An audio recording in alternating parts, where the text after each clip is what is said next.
today I'm going to start a series speaking about fear, speaking about that 4-letter word. And as I sit here, starting to record this, starting to get my own thoughts, feelings, experiences around this emotion out to all of you, I'm experiencing fear. Yes, I am. I'm experiencing fear. I'm experiencing nervousness. I'm experiencing a fear that I'm going to fail. I'm experiencing a fear that I'm going to be judged. I'm experiencing a fear of I'm not prepared enough for this, or I don't have my thoughts together. I have an overall fear of just getting this right. But here's the first tip I'm going to give you about this little word, this big emotion called fear, and that is that I go to a place where I remember why I'm doing this. Why do I want to get my words, my experiences, my thoughts, my unique voice that God has given only me out to the world? And for me, my intention of doing anything on social media, because on any platform, because truth be told, it intimidates me, it fears me, it worries me, it causes me angst on a regular basis. I always feel like, who do I think I am? But the first sort of place that I allow myself to go to in gratitude and in grace for myself is to really remember the intention of why. And for me, it's always bigger than me. It has nothing to do with comments, likes, subscribers, views, any of that, status. But it has everything to do with maybe the size of my message, maybe the words that I use as I talk about these experiences of mine. Maybe those words are the exact size of somebody's wound out there. And maybe what I share will be exactly what somebody needs to hear, where they can finally put the words to something they've been feeling, experiencing, or just simply living, but they haven't been able to put words to it. And so I share my experiences with the intention of, if there's one person, if there's one of you that anything I say resonates with, well, then job well done. That is what I show up for. So I'm so excited to be here to talk to you a little bit about fear and what is it and where does it show up in our lives, or at least in my life, and what do I do? What are some useful and tangible practices is really what I'd like to call them. Practices that I do when fear shows up in my life. And just to give you a little background and context on who I am and my life, I really started living when I was about to turn 40 years old. So for 39 and a half years of my life, I was living what I call, a life of what others were expecting of me. And what I mean by that is, and I think many people who are 70s babies might relate to this. I think it was what, the generation we were brought up in. It was, you were meant to be seen and not heard, and your emotions were too much for our parents sometimes to tolerate. And so they were suppressed. And, our voices were suppressed. Our personalities were kind of molded for us a little bit. And none of this is good, bad, right, or wrong. It just was what it was. At least for me, in my experience, it was what it was.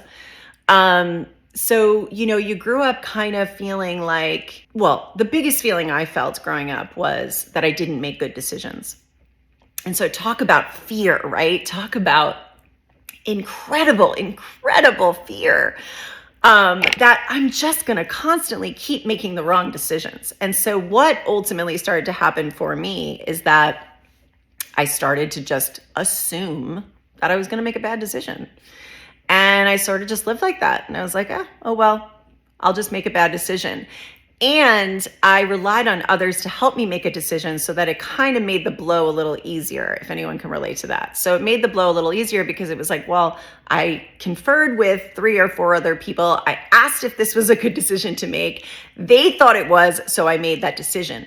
But what ultimately happens is you're abandoning yourself, right? You're not aligned to who you really are and what you really want to say and your words and what makes you uniquely you. So at 39 years old, 39 and a half years old, I was really faced with a lot of reflection in my life. I had at that point gone through some significant tragedies in my life. My brother was killed at 29 years old on 9/11, September 11, 2001. We lost him in the Trade Center. 4 months after that, my father passed away from brain cancer. So my family went from 5 to 3 within 4 months. I was not happy. I was living a very just joyless life for the most part. I was working on Wall Street, working on a high yield sales and trading desk, and, just kind of going with the flow, like surviving, like showing up, punching the clock. And, thought, okay, this isn't so bad. I can pay the bills. I've got a roof over my head. I've got clothes on my back. At that point, at 39 and a half years old, I had 3 kids from the ages of 2 to 6. And I just was lacking a lot of joy. I was really, really lacking joy in my life. At that point, it had been, over 10 years since my brother was gone. And I was just starting to address the grief of the loss of him. So I was really just starting to digest the big, incredible loss. And in the instance of my brother, it wasn't just that he was lost. There was really no closure. There was no body. There was, of course we had a funeral and all of that, but there was no body. It's like my brother went to work and never came home. And that was really hard for me to go through a grieving process because I just kind of for many, many years lived in a space of denial of, well, he's just on a trip, like I would tell myself these stories. He's just on a trip.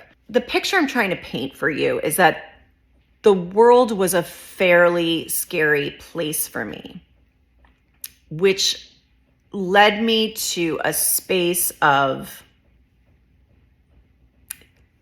I hate to use these words, but it was like I was surviving but not living. I was just like, this is as good as it gets. I got the white picket fence, the 3 kids, the 2.5 dogs. It was just, it looked good on paper, but inside. And listen, I had a beautiful life, and I'm sure everybody watching from the outside was like, gosh, she's got this beautiful life, this great career on Wall Street and, kids and all the things. But I was really, really unhappy. I was really sad. I was really, really sad. So I understood fear, but I knew at that moment in my life, I knew that something had to change because things had changed in my family dynamic. My marriage was not doing well. There were a lot of unhealthy, toxic habits happening. I was overspending because I was super unhappy. Found myself in a very difficult financial situation where I really was, I was broke. I was absolutely broke. I couldn't really pay my bills. I was living on credit cards. I had about, at that time, maybe like $60,000 worth of debt that I couldn't pay. So I was faced with some choices at that time. I was faced with, I'm going to put my house in foreclosure, or I'm going to claim bankruptcy, or possibly take a loan from a family member. Like it was pretty dire. And I don't know if people can relate to this, but it was dire, but I was like,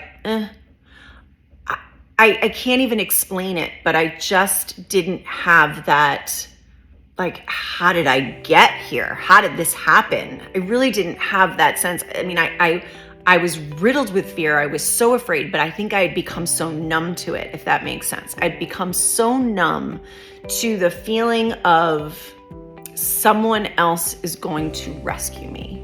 someone else is going to take care of me. You know, eventually something's going to happen, you know, somebody's going to come in and save the day.